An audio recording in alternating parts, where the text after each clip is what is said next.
Shalom, selamat malam semuanya. Puji Tuhan, kalau saat ini, malam ini, kita boleh berjumpa kembali dalam mesbah doa. Kami ucap syukur bahwa Tuhan selalu ada buat kita semua. Amen. Mari kita bersaat teduh, kita sebentar kita mau menaikkan syukur kita kepadanya. Terima kasih Bapa. Terima kasih, kami punya Allah yang dahsyat. Kami punya Allah yang selalu ada bagi setiap kami. Karena itu Tuhan, ajar kami Tuhan. Kami mengucap syukur. Ajar kami percaya Tuhan. Bahwa hanya di dalam-Mu Tuhan. Hanya bersama-Mu Tuhan. Kami aman Tuhan. Dan karena itu Tuhan, kami naikkan iman percaya kami kepada-Mu Tuhan. Bahwa Engkau Tuhan, Allah penolong kami. Benar. Dan malam ini Tuhan, kami mau menaikkan pujian penyembahan kami. Kami hanya mau berseru kepada-Mu Tuhan. Ini setiap kami Tuhan. Mari kita masuk dalam pujian dan penyembahan. Dan kita rasakan Tuhan ada dekat dengan kita dimanapun kita saat ini berada. Terima kasih Bapa. Terima kasih Roh Kudus, kami siap Tuhan.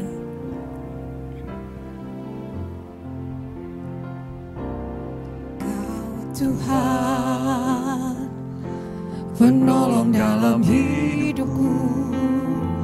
Ku percaya hanya kepada-Mu. Kau pegang tanganku dan tuntun langkahku. Yesus, Kau perlindunganku. Kau Tuhan, kekuatan dalam hidupku, penolongku dalam kesesakan. Kau gunung batuku dan pertahananku. Yesus, Kau kemenanganku. Yesus, padamu ku berseru. Kaulah penyelamatku. Terpujilah Kau Tuhanku.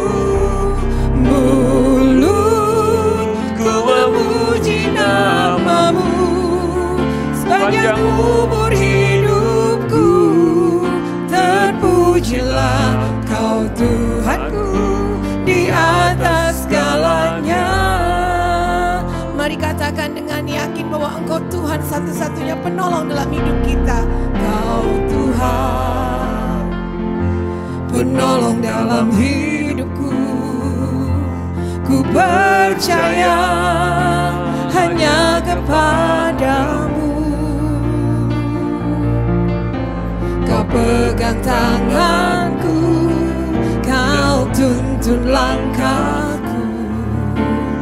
Yesus, Kau perlindunganku. Kau Tuhan, kekuatan dalam hidupku, penolongku dalam kesesakan. Kau gunung batuku dan pertahananku. Yesus, Kau kemenanganku. Yesus, padamu ku berseru. Kaulah penyelamatku. Terpujilah Kau Tuhanku. Mulutku memuji nama-Mu. Sepanjang umur hidupku, terpujilah Kau Tuhanku. Yesus, padamu ku berseru. Kaulah penyelamatku. Terpujilah Kau Tuhan.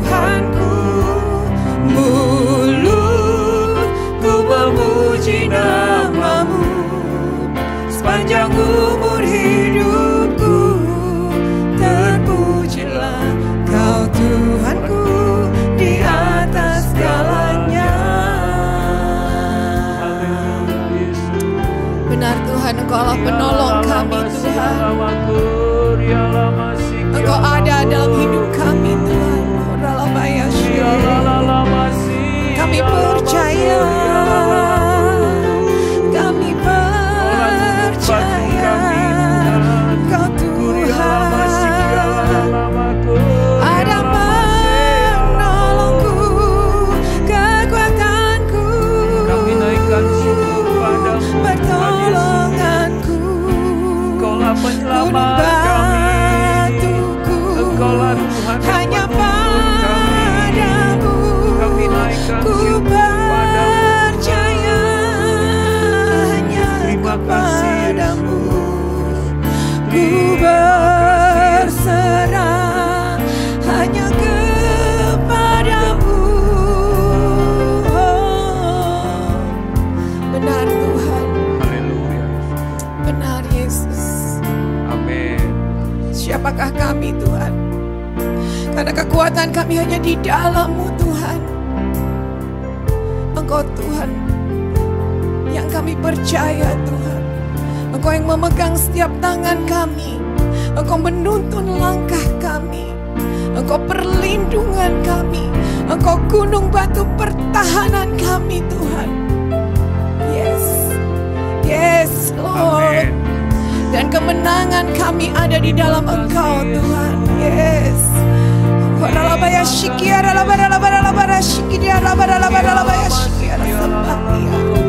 Sembah Dia.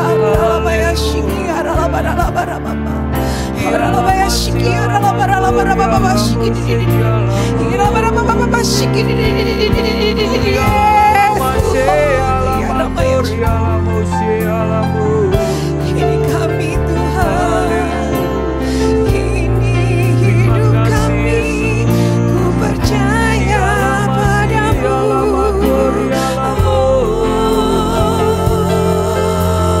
Kekuatan kami Tuhan, Kaulah sukacita kami, Kau Tuhan yang hebat, Kau Tuhan yang menyelamatkan kami.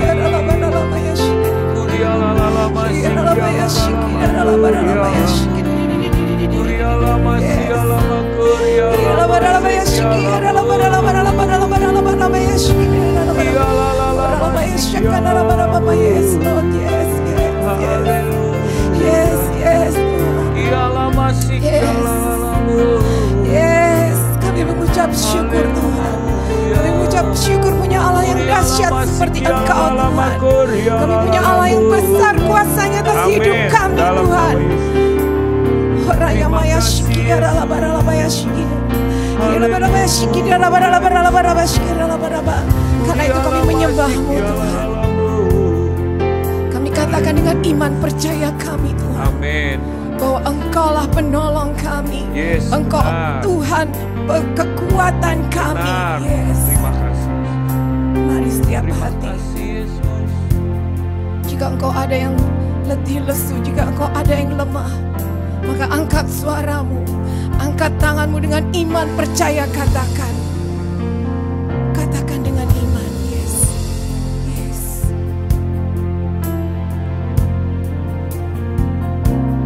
Kau Tuhan penolong dalam hidupku. Ku percaya hanya kepadamu. Kau pegang tanganku, Kau tuntun langkahku. Yesus, Kau perlindunganku. Kau Tuhan, kekuatan dalam hidupku, penolongku dalam kesesakan. Kau gunung batuku dan pertahananku. Yesus, Kau kemenanganku. Haleluya. Yesus, padamu ku berseru. Kaulah penyelamatku. Terpujilah Kau Tuhan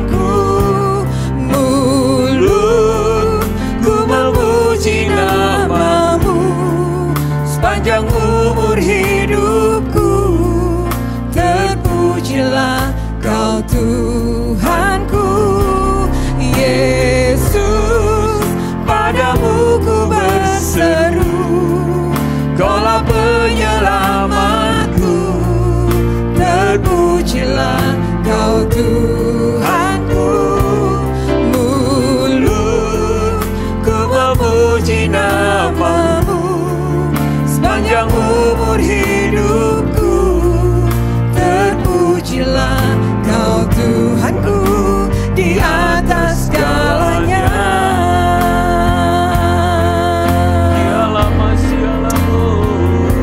Yesus, padamu ku berseru. Kaulah penyelamatku, terpujilah Kau Tuhanku.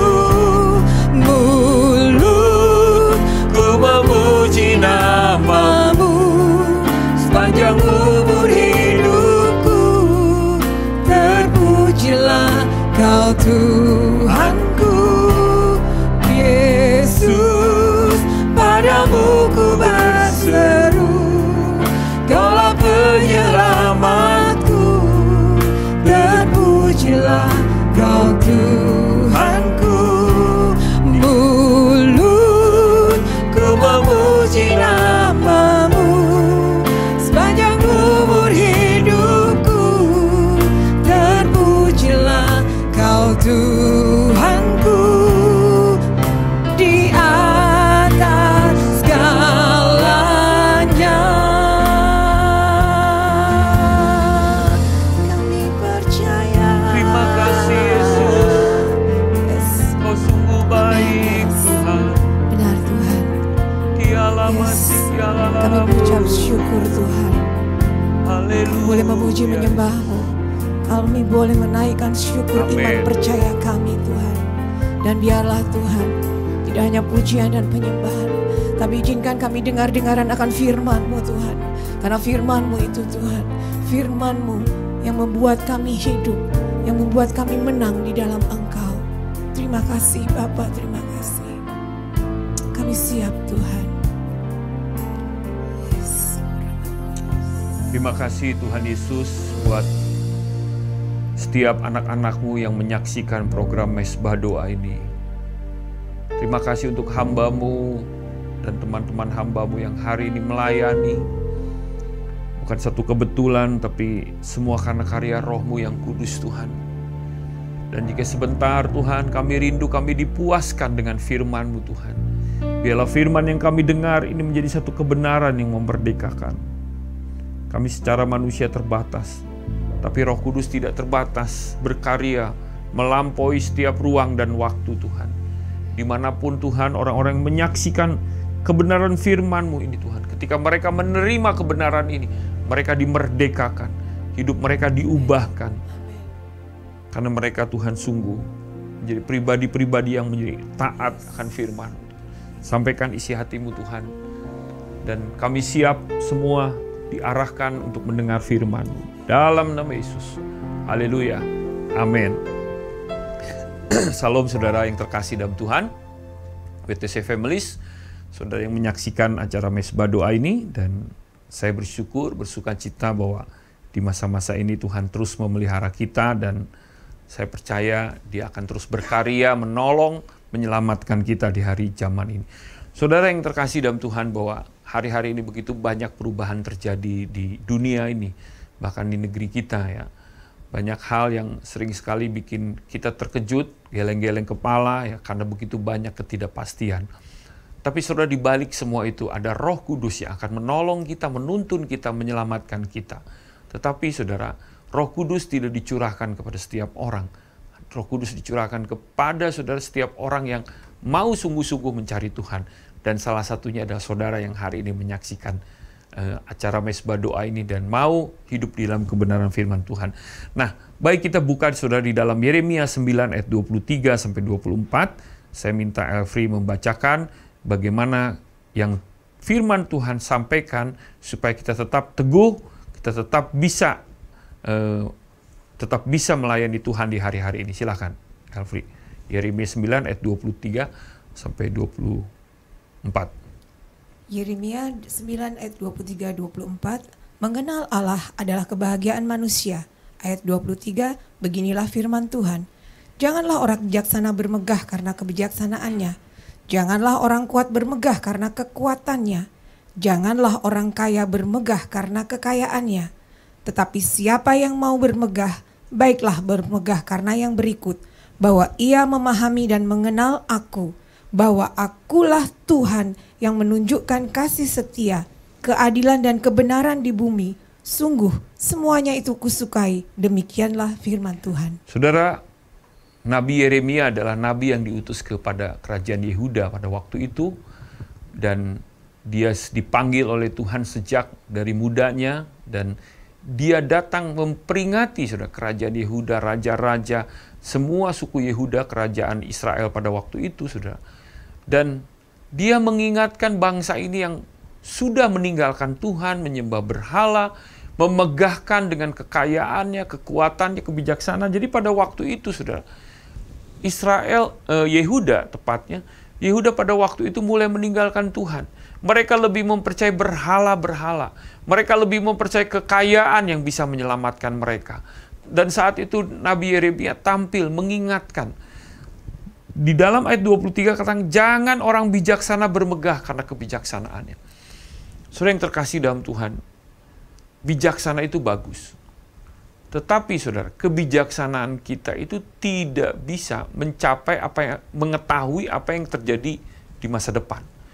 Sebijaksana-bijaksananya saudara, siapapun itu, sepintar-pintarnya, tapi tidak ada seorang yang tahu akan masa depan. Yang tahu itu adalah hanya Tuhan.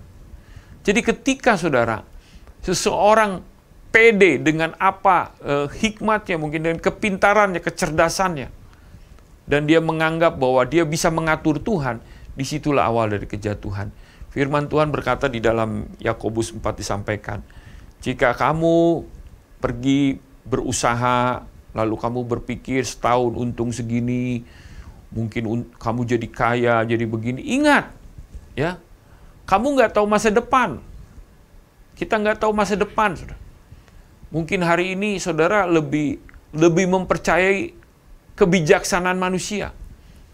Yeremia katakan juga di dalam Yeremia 17, ya, ayat 7 dikatakan, ayat 5, terkutuklah orang yang mengandalkan kekuatan manusia.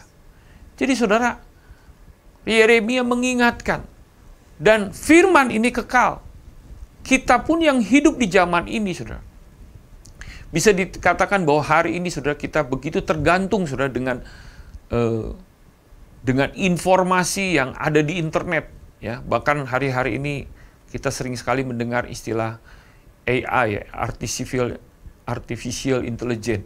Bagaimana manusia menciptakan semacam program atau robot yang bisa mempunyai pengetahuan, ya, dan mereka berpikir, saudara, bahwa dengan pengetahuan ada solusi atas setiap masalah mereka. Tapi firman Tuhan hari ini berkata, janganlah orang bijaksana bermegah karena kebijaksanaannya. Dan kita semua, saudara, harus tahu sumber kebijaksanaan itu adalah dari Tuhan, bukan dari akal pikiran kita saja. Saudara, lalu yang kedua, saudara, dikatakan janganlah orang kuat bermegah karena kekuatannya.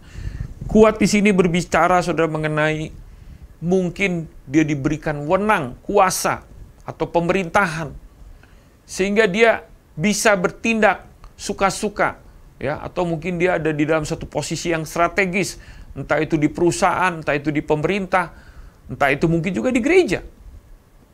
Dan dia berpikir dengan kuasanya, dia bisa mengatur Tuhan juga.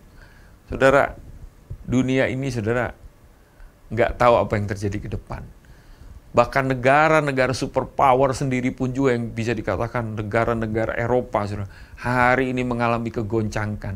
Ketika mereka meninggalkan Tuhan, mereka mengalami kegoncangan, mengalami kesusahan. Bahkan, saudara, kemarin saya baca berita bagaimana Jerman, saudara, Belanda mengalami yang namanya depresi. Karena apa? Mereka berpikir bahwa mereka bisa. Mereka secara ekonomi mungkin merasa berpikir, saya kuat, tenang saja. Kalau saudara bekerja di satu perusahaan, di mana perusahaan itu sudah katakan kami kuat, justru saudara, ketika saudara atau perusahaan itu berpede dengan hal itu adalah awal kehancuran. Karena firman Tuhan berkata, siapa yang megahkan diri, itulah awal dari kehancuran. Jadi saudara, ingat bahwa kekuatan kita itu terbatas. Nggak ada saudara, orang yang kuat terus. Ya dahulu mungkin dia ketika muda dia kuat, fisiknya oke. Tapi suatu saat tua dan pasti lemah. Dan inilah yang harus kita sadari sebagai anak-anak Tuhan. Tidak selamanya kita ini muda. Tidak selamanya kita ini kuat. Karena itu saudara jangan bersandar dengan kekuatan kita. Ya, termasuk saya pun juga saudara pribadi ya. Dahulu ketika saya muda ya saya lebih kuat dibandingkan sekarang. Ya sekarang juga masih muda mungkin ya. Tapi saya percaya saudara, ada hal-hal tertentu saya mengalami penurunan kekuatan saya. Dan itu alamiah, supaya kita sadar. Kalau manusia nggak sadar bahwa dia suatu saat menjadi lemah, dia akan menjadi sombong. Ya. Nah karena itu, Bapak Ibu yang mendengarkan acara ini, sadarlah bahwa kekuatanmu itu tidak seberapa. Di dalam Zakaria, kita buka Zakaria pasal 4 ya. Saya diingatkan Tuhan ya. Ayat ini bukan karena kuat dan ayat 6 ya. Zakaria pasal 4 ayat 6, Elfri tolong bacakan. Zakaria 4 ayat 6, maka berbicaralah ia, katanya, inilah firman Tuhan kepada Yerubabel, bunyinya, bukan dengan keperkasaan dan bukan dengan kekuatan, melainkan dengan rohku, firman Tuhan semesta alam. Saudara, firman Tuhan kepada Nabi Zakaria ya. Ketika orang Israel mulai mengandalkan kekuatannya sendiri, Tuhan sampaikan bahwa bukan karena kekuatan, keperkasaan manusia, tetapi karena roh Tuhan. Roh Tuhanlah yang menyelamatkan kita di hari-hari ini. Karena Roh Kudus itu, saudara, adalah roh penolong. Ya. Bukan dengan keperkasaan, bukan dengan kekuatan, melainkan dengan roh Tuhan. Karena itu, saudara, kejarlah roh Tuhan itu. Carilah, biarlah Roh Kudus itu di dalam diri kita berkarya. Karena ketika Roh Kudus berkarya, hidup dengan kuasa Roh Kudus, maka saudara itu akan seperti Tuhan Yesus. Selama Yesus di muka bumi ini 33,5 tahun, saudara, dia dipenuhi dengan Roh Kudus. Ada Roh Kudus di dalam hidupnya. Ketika Roh Kudus, saudara, menyertai dia, maka kerajaan sorga hadir di dalam kehidupan Tuhan Yesus. Tuhan Yesus berkata, barang siapa yang mengusir setan di dalam namaku dengan kuasa Roh Kudus, dengan kuasa Roh Allah, maka kerajaan sorga sudah hadir. Jadi ketika saudara membawa kuasa Roh Kudus dalam hidupmu, bukan kuasa kekuatan saudara, bukan karena kebijaksanaan saudara, maka saudara sebenarnya sedang menghadirkan kerajaan sorga. Nah, hari ini saudara, biarlah kita punya pengertian, hanya dengan kekuatan yang dari Tuhan, kita bisa bertahan, bahkan bukan hanya bertahan, tapi saudara juga bisa mengalami terobosan. Amin, Bapak Ibu semua. Lanjutkan. Lalu ini saudara, dikatakan begini, janganlah orang kaya bermegah karena kekayaannya. Saudara, memang jujur, kekayaan itu bisa membuat kita lebih bersuka cita. Itu nggak bisa dipungkiri. Karena ada perkataan, lebih baik punya uang daripada nggak punya uang. Di mana-mana seperti itu alamiahnya. Tetapi saudara, ketika seseorang mencintai uang, melebihi Tuhan, mencintai kekayaannya melebihi Tuhan, memberhalakan kekayaannya melebihi Tuhan, bahkan mungkin dia bermegah karena kekayaannya itu. Disitulah saudara, dia mulai menjadi hamba uang, bukan lagi menjadi hamba Tuhan. Firman Tuhan berkata di dalam Ibrani 13, pasal 13, janganlah kamu menjadi hamba uang, tetapi cukupkanlah dirimu dengan apa yang Tuhan berikan. Ketika seorang saudara sudah mulai segala apa-apa menggunakan uang untuk kemuliaannya, maka saudara hidupnya akan menjadi hamba uang. Dan saudara, ketika engkau menjadi hamba uang, uang itu adalah tuan yang kejam, tetapi dia hamba yang baik. Jadi saudara, Nabi Yeremia melihat bagaimana saudara, orang-orang Yahudi pada waktu itu saudara, kemegahan mereka adalah bukan karena pengenalan akan Tuhan. Kemegahan mereka itu adalah kalau mereka punya kekayaan. Ya. Dan saudara, jebakan kekayaan itu adalah tidak pernah puas. Saudara akan terus haus dan haus. Gak akan ada orang saudara, karena firman Tuhan katakan begitu, pengkhotbah. Ya. Seorang yang benar-benar haus dengan kekayaan, dia tidak akan pernah merasa puas. Ya. Contoh misalkan, ada orang yang kayanya 1 miliar misalkan. Mungkin dia bisa bermegah ketika orang yang punya kekayaan 500 juta.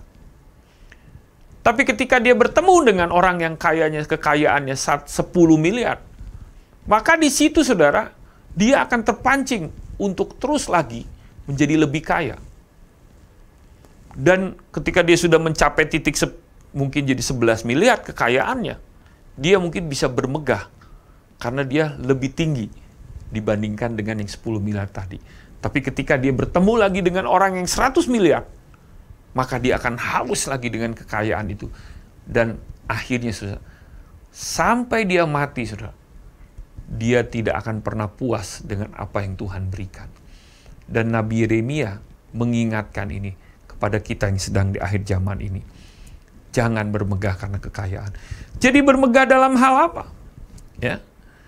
Nabi Yeremia berkata, tetapi siapa yang mau bermegah, baiklah bermegah karena yang berikut ini, bahwa ia memahami dan mengenal aku. Saudara, Nabi Yeremia berkata, saudara paham dan kenal Tuhan. Ya. Memang tidak ada seorang pun yang pernah melihat Allah. Tetapi anak Allah menyatakan kealahan Bapa kita. Artinya Allah Bapa itu saudara tidak ada yang pernah melihat. Ya. Tetapi anak tunggal Allah atau anak tunggal Bapa Yesus Kristus menyatakan dirinya kepada kita. Jadi saudara, melalui Yesus kita memahami Bapa. Karena Yesus itu adalah firman Bapa. Kita mengenal Allah. Dan pemahaman kita akan Yesus itu akan membuat saudara hidup kita damai sejahtera. Makanya Tuhan Yesus itu dikatakan sebagai Raja Damai. Ya.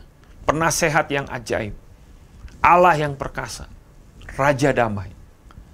Jadi saudara, ketika engkau memahami Tuhan, ya, mengenal Tuhan, maka saudara akan mengalami damai sejahtera. Karena saudara, manusia itu ya, ketika dia kalau ditanya, kenapa sih kamu mengejar kekayaan? Sebenarnya ujungnya itu adalah dia mengalami damai sejahtera. Ya, contoh nih misalkan, kalau kita tanya nih kenapa ada orang yang ngejar kekayaan itu, ditanya sebenarnya kamu tuh pengen apa? Ya, saya supaya tenang. Karena kalau saya banyak duit, saya merasa tenang. Tapi yang jadi pertanyaannya, apakah benar begitu? Ternyata enggak. Justru saudara, ketika orang itu mengejar kekayaan semata, bukan damai sejahtera yang dia peroleh. Malah saudara, yang khawatir, yang takut saudara. Ya. Padahal, kalaupun dia mati nggak bawa itu kekayaan, betul nggak? Makanya Nabi Yeremia berkata, bahwa kita harus bermegah dengan mengenal Yesus, mengenal Tuhan. Ketika kita mengenal Tuhan sebagai sumber damai sejahtera, sumber hikmat, sumber kekuatan, maka saudara, hidup kita saudara akan mengalami pemeliharaan, pertolongan Tuhan. Bahkan firman Tuhan berkata, dia akan menjawab setiap doa-doa kita itu dengan melampaui dari apa yang kita doakan dan apa yang kita pikirkan. Jadi ini yang Tuhan mau di hari-hari ini. Kita mengenal Dia dalam hal apa? Kasih setianya, keadilan, dan kebenaran. Ya. Banyak orang yang nggak menyadari bagaimana kasih setia Tuhan dalam kehidupannya sebagai pengikut Kristus. Kenapa? Karena dia pandangannya bukan kepada kasih Tuhan itu, tetapi kepada hawa nafsu. Kepada nafsunya, kepada keinginan dunia, keangkuhan hidup, keinginan mata. Ya. keinginan daging, keinginan mata, keangkuhan hidup. Sehingga orang yang fokusnya kepada 3 hal ini, saudara, keinginan dunia ini, saudara, dia tidak akan pernah mengalami kasih setia Tuhan. Padahal, saudara ya, coba bayangkan ya, iman yang bercerita bagaimana Tuhan yang menjadi manusia dan berkorban dan mati di kayu salib, menebus dosa umatnya, hanya iman kekristenan, saudara. Sementara, saudara, iman orang lain itu, saudara, kalau ditanya siapa Tuhannya, wah, Tuhannya lagi jauh. Di mana? Di sorga. Sorganya di mana? Nggak tahu. Tuhannya pernah nggak ngerasain bagaimana penderitaan yang dialami di dunia? Enggak, dia enak di sorga. Tapi Tuhan kita hebat, saudara. Dia, saudara, tinggalkan sorga. Yesus berkata, aku bukan berasal dari dunia ini. Aku berasal dari sorga. Dia tinggalkan sorga. Dia inkarnasi menjadi manusia. Dan ketika dia mengalami menjadi manusia, dia bukan enak-enak, saudara. Dia nggak jadi raja. Ya, hanya makan, minum, perintah sana, perintah sini. Tapi dia berkata, aku datang bukan untuk dilayani, tapi melayani. Wow, luar biasa, betul nggak? Dia memberikan teladan. Bahkan di dalam kitab Ibrani dikatakan bahwa Tuhan kita itu adalah Tuhan yang merasakan bagaimana pencobaan, penderitaan yang kita alami. Dan dia sudah menang. Artinya, saudara, dia menjadi yang sulung, menjadi teladan buat kita. Bahwa kita pun juga, kalau mengikuti jejaknya Tuhan Yesus, kita bisa menang, melawan pencobaan-pencobaan yang datang dalam hidup kita. Nah, ketika engkau memahami kasih setia Tuhan dalam hidup kita, maka engkau akan bersyukur karena engkau beriman kepada Tuhan Yesus. Kita bersyukur bahwa Tuhan kita adalah Tuhan yang bisa merasakan setiap penderitaan kita. Dia pernah merasakan rasanya bagaimana disakiti, saudara, dihianati, ditinggalkan, saudara, bahkan ditinggalkan sendiri, saudara. Padahal bukan karena kesalahan dia, tapi kesalahan kita. Maka semuanya itu ditanggung oleh Tuhan Yesus. Ketika saudara mengenal itu, saudara akan bersyukur. Ingat, saudara, kita di dunia ini sementara saja. Tujuan utama kita adalah kita masuk ke dalam kekekalan dengan Bapa di surga. Makanya kalau hari ini kau mengalami penderitaan, kau mengalami kesusahan, kesedihan, 2000 tahun yang lalu Tuhan kita pernah mengalami itu, saudara. Dan dia menang. Bahkan Rasul Paulus berkata bahwa kita ini lebih dari pemenang. Karena apa? Tuhan sudah berikan kemenangan kepada saya dan kepada saudara. Amin, saudara. Lalu berikutnya, saudara, Tuhan mau bahwa kita bermegah dalam keadilan. Ya, jangan sampai, saudara, kita di dunia ini nggak bersikap adil. Apa itu adil, saudara? Adil adalah tidak ada istilah abu-abu, tapi semuanya hitam dan putih. Kalau dosa, dosa. Benar, benar. Ya. Tidak memihak. Ya. Itu yang dikatakan firman Tuhan. Ya. Keadilan. Orang benar itu, saudara, bersikap adil. Artinya, dia, saudara, tidak kompromi dengan satu dosa, walaupun dosa itu bisa jadi secara jasmani menguntungkan. Ya.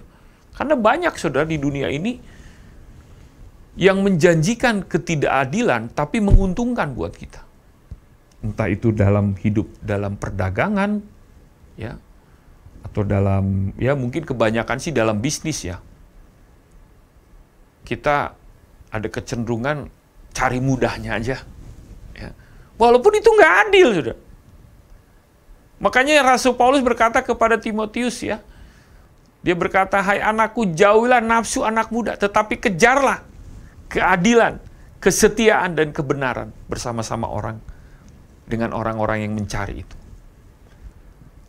Karena kalau kita, saudara, kompromi dengan ketidakadilan, maka belas kasihan Tuhan itu akan berkurang dalam hidup kita. Ketika kita bersikap adil, Kalau ya katakan ya, tidak katakan tidak, maka kita akan berpikir benar. Makanya di sini selanjutnya adalah kebenaran juga. Setelah kita mau hidup dalam keadilan, kebenaran itu akan ada di dalam hidup kita. Dan Tuhan Yesus berkata, di mana ada kebenaran, di situ ada kemerdekaan. Kita akan dimerdekakan. Kita tidak akan lagi merasa tertuduh, ya, karena kita hidup di dalam keadilan dan kebenaran. Tapi kalau saudara hidup dalam ketidakadilan, maka ketidakbenaran itu akan mengikuti. Ya. Dan kalau ada ketidakbenaran, ya, kita nggak akan damai sejahtera. Contoh nih ya, saudara misalkan ini kan di Serpong nih, BSD Serpong. Saudara nih mau pergi ke Tangerang Kota naik motor, tapi saudara nggak pakai helm. Dan saudara melalui jalan raya Serpong atau jalan Tamrin ya, kalau gitu, Tamrin di Serpong itu. Apa yang terjadi coba? Pasti saudara nggak akan damai sejahtera. Betul. Aduh, gimana nih ada polisi nih. Bahkan malah jadi membenci polisi, saudara. Padahal saudara yang salah, betul nggak? Karena saudara tidak hidup dalam kebenaran. Ya. Kalau saudara benar, saudara punya SIM, saudara pakai helm, mau ada polisi yang menghentikan saudara juga, nggak akan ada masalah. Kan bagus saudara, ada pemeriksaan. Supaya orang jahat bisa disaring, betul nggak? Nah kita yang hari ini menerima kebenaran firman Tuhan itu, biarlah kita menyukainya. Jangan ada orang saudara justru menyukai ketidakbenaran. Di sini dikatakan, sungguh semuanya itu kusukai, demikianlah firman Tuhan. Jadi saudara, ketika engkau bermegah di dalam pengenalan dan pemahaman akan Tuhan, maka saudara hidupmu itu akan diselamatkan. Kita saudara buka di dalam 2 Korintus pasal 12, 2 Korintus pasal 12 ayat 9. Bagaimana Rasul Paulus dia berkata ya, dalam hidupnya dia apa yang dia megahkan ya. Ini ketika saya membaca firman Tuhan ini, saya melihat justru ketika dia di dalam kelemahan itu ada kasih karunia. Silakan Every.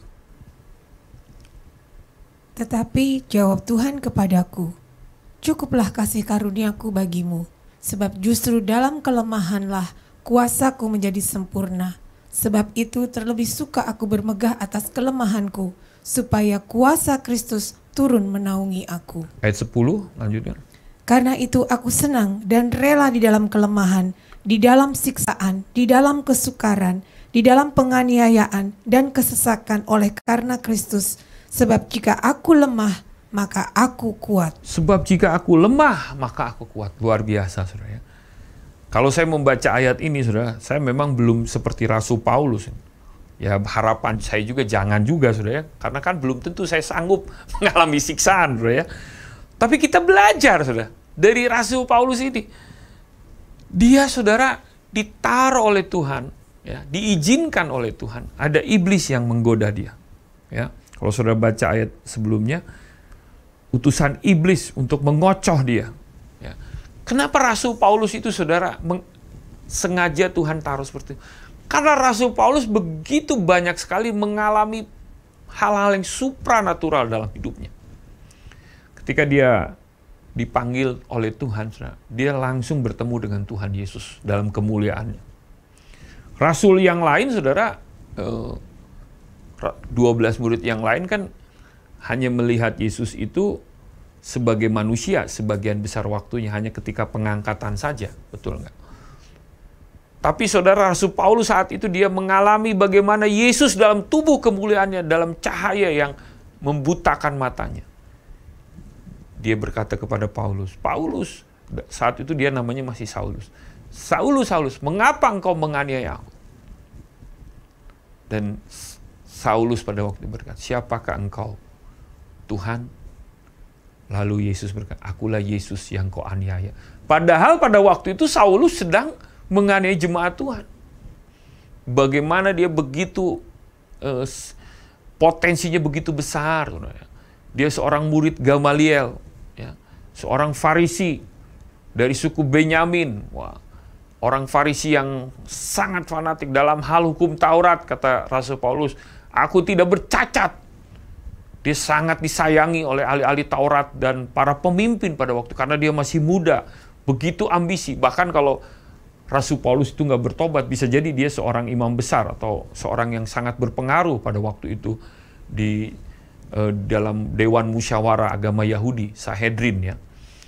Nah, tapi Rasul Paulus berkata, tetapi semuanya itu kuanggap sampah karena pengenalan akan Kristus. Ya. Bayangkan ya, tadinya karirnya mau moncer, cemerlang, ada kekuasaan, tapi karena Kristus dia tinggalkan itu. Dan yang luar biasanya, ketika dia ikut Yesus, saudara, Tuhan Yesus membawa dia, saudara, ke dalam suatu pengalaman supranatural.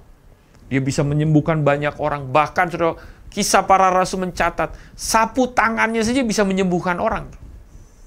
Saking luar biasanya urapannya, ya, bayangkan. Padahal mungkin sapu tangannya, ya saya nggak tahu kali, udah bau keringet. Anda bisa bayangkan. Tapi sapu tangannya, sudah bisa menyembuhkan orang. Ya. Tetapi saudara, ketika Rasul Paulus berkata kepada Tuhan, Tuhan, aku punya pergumulan. Paulus, saudara, menurut para ahli Alkitab, dia punya pergumulan, dia sering sekali sakit kepala. Bahkan kalau sakit kepala, dia sering sekali sampai dia berguling-guling. Ya. Dan dia sendiri mengalami penganiayaan yang luar biasa. Padahal dia sudah dibawa ke sorga, saudara, untuk melihat kemuliaan sorga. Tapi karena supranatural itu, Tuhan izinkan ada utusan iblis yang mengocoh, atau dengan kata lain, membuat Paulus menderita. Dan ketika dia mengalami penderitaan itu, dia mengalami kelemahan. Dia berdoa sama Tuhan, Tuhan, angkat kelemahanku ini, Tuhan. Tapi Tuhan berkata, justru ketika dalam kelemahan itu, kasih karunia Tuhan berlimpah-limpah dalam hidup Paulus. Dan Paulus melihat, saudara, justru ketika dia lemah, ada karunia Tuhan di dalam hidupnya. Dia mengalami, saudara, pengalaman-pengalaman supranatural. Sehingga dia berkata, siksaan yang dialami, penganiayaan yang dialami, itu tidak sebanding dengan kasih karunia Tuhan yang diberikan oleh Tuhan kepada dia. Makanya dia berkata, aku lebih sebab itu terlebih suka aku bermegah atas kelemahanku, supaya apa, saudara? Kuasa Kristus turun menaungi aku. Ini dengan kata lain begini, saudara. Kalau hari ini kau mengalami penderitaan, mengalami kelemahan, tetapi ketika engkau berserah kepada Tuhan, maka saudara, tiba-tiba engkau akan mengalami kekuatan dari Tuhan. Saudara tiba-tiba terhibur. Mungkin fisikmu bisa jadi lemah, tapi secara roh engkau kuat. Kau punya iman. Karena dengan imanlah Tuhan akan berkarya dalam hidup kita. Tuhan tidak akan berkarya dalam hidup kita bukan karena kekuatan kita. Bahkan Tuhan gak suka, saudara. Orang yang mengandalkan kekuatan, ya Tuhan gak suka. Firman Tuhan berkata, orang yang mengandalkan kekuatan laki-laki atau kuda, dalam pengertian hal-hal yang bersifat jasmani, Tuhan gak suka. Tapi ketika kita merasa lemah, justru karya Tuhan itu sempurna. Ayat yang terakhir sudah di dalam Filipi 4, coba Elfri baca, ya. Filipi 4 ayat 12 sampai 13. Filipi 4 ayat 12. Aku tahu apa itu kekurangan. Aku tahu apa itu kelimpahan. Dalam segala hal dan dalam segala perkara, tidak ada sesuatu yang merupakan rahasia bagiku. Baik dalam hal kenyang maupun dalam hal kelaparan, baik dalam hal kelimpahan maupun dalam hal kekurangan. Segala perkara dapat kutanggung dalam Dia yang memberi kekuatan kepadaku. Yes, haleluya. Saudara, Rasul Paulus ngerti apa itu artinya kekurangan. Kelimpahan dia juga ngalamin, ya. Gak selamanya kurang. Dia ngerti itu yang namanya kelaparan, itu dia ngerti, saudara. Bukan rahasia lagi. Ya. Kenyang dia juga ngalamin kekenyangan, kelimpahan banyak berkat juga dia mengalami. Tetapi saudara, dia berkata, segala perkara dapat kutanggung di dalam Dia yang memberi kekuatan kepadaku. Jadi dia bisa mengalami itu setiap proses yang ada, tapi dia tetap kuat karena dia mengandalkan kekuatan dari Yesus. Ya, saya nggak tahu saudara hari-hari ini mengalami pergumulan apa, tapi saya juga sebagai hamba Tuhan, saya punya pergumulan. Semua yang ada di ruangan ini juga punya pergumulan. Tapi saya kasih tahu, ketika pergumulan itu kau bawa kepada Tuhan, dan kau berkata, Tuhan, aku angkat tangan. Kalau engkau angkat tangan, saudara, Tuhan turun tangan. Tapi kalau saudara turun tangan, Tuhan angkat kaki. Artinya pergi dari saudara. Ya.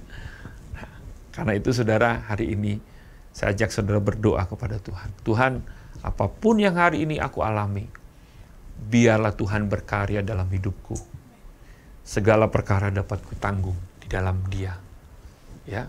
Dan saya percaya karya Tuhan sempurna dalam hidup kita. Bahkan menyempurnakan apa yang tidak sempurna. Karena Allah kita adalah Allah yang sempurna. Haleluya. Tuhan Yesus memberkati. Silakan Elfri. Terima kasih Tuhan. Engkau mengingatkan kami Tuhan, bahwa kami ada sampai hari ini hanya karena kasih anugerah-Mu Tuhan. Dan janganlah kami bermegah atas diri kami Tuhan. Karena itu Tuhan, kami mau naikkan pujian ini Tuhan.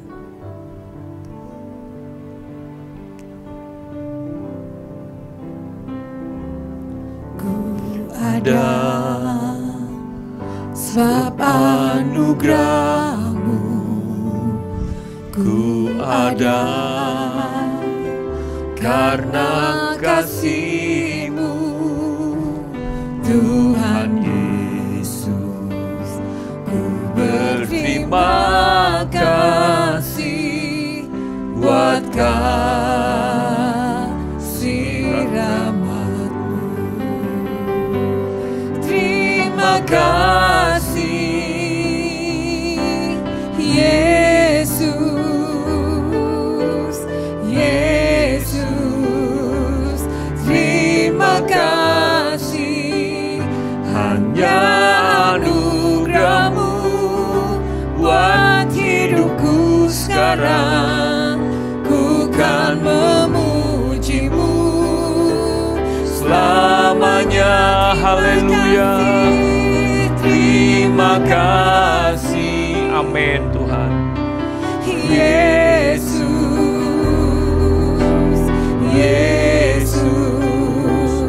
Terima kasih, hanya anugerah-Mu buat hidupku sekarang. Ku kan memuji-Mu selamanya. Katakan ku ada. Ku ada sebab anugerah-Mu. Ku ada karena kasih-Mu, Tuhan Yesus. Ku berterima kasih buat kasih rahmat-Mu. Terima kasih. Angkat tanganmu di hadapan Tuhan. Katakan, Tuhan terima kasih. Apapun yang kau alami hari ini, katakan, Tuhan Yesus terima kasih. Kau sungguh baik Tuhan. Karena anugerah-Mu buat hidupku sekarang. Ku kan memuji-Mu selamanya. Terima kasih Tuhan. Terima kasih Yesus, Yesus. Terima kasih karena anugerah-Mu buat hidupku sekarang. Ku kan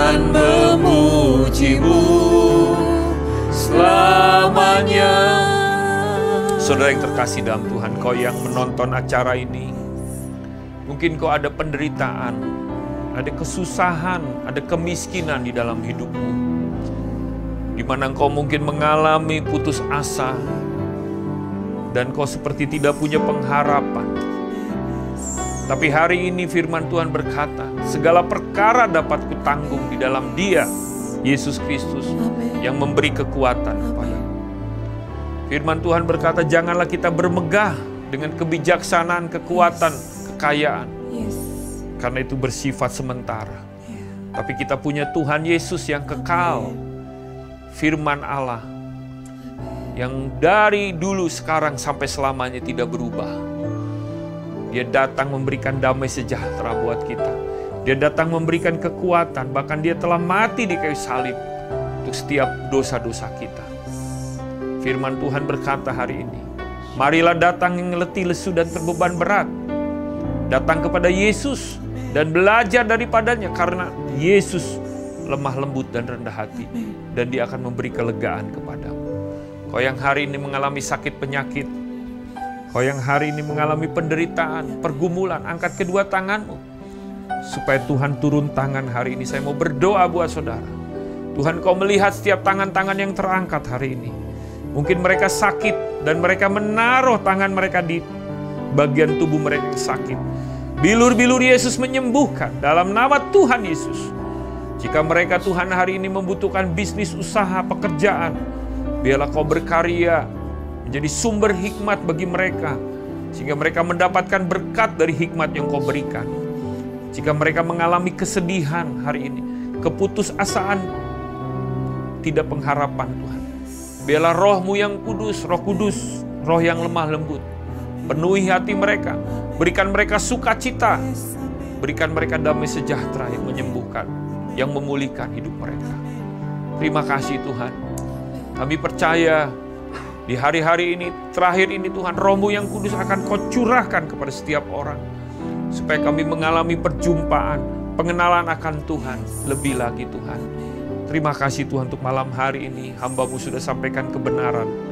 Dan kami percaya Tuhan, firman yang disampaikan tidak ada yang sia-sia. Dan tiba saatnya Tuhan kami akan berpisah, dan kami siap menerima yang terbaik daripada-Mu. Kekasih-kekasih Kristus, angkat kedua tangan-Mu. Terimalah berkat dari Bapa Sorgawi, diberkati hidup-Mu, pekerjaan, usaha, dan keluarga-Mu. Cinta kasih dari Tuhan Yesus Kristus, persekutuan yang manis daripada Roh Kudus, menyertai-Mu mulai dari sekarang sampai selama-lamanya.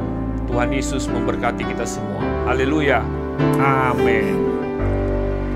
Selamat malam. Tuhan Yesus berkati.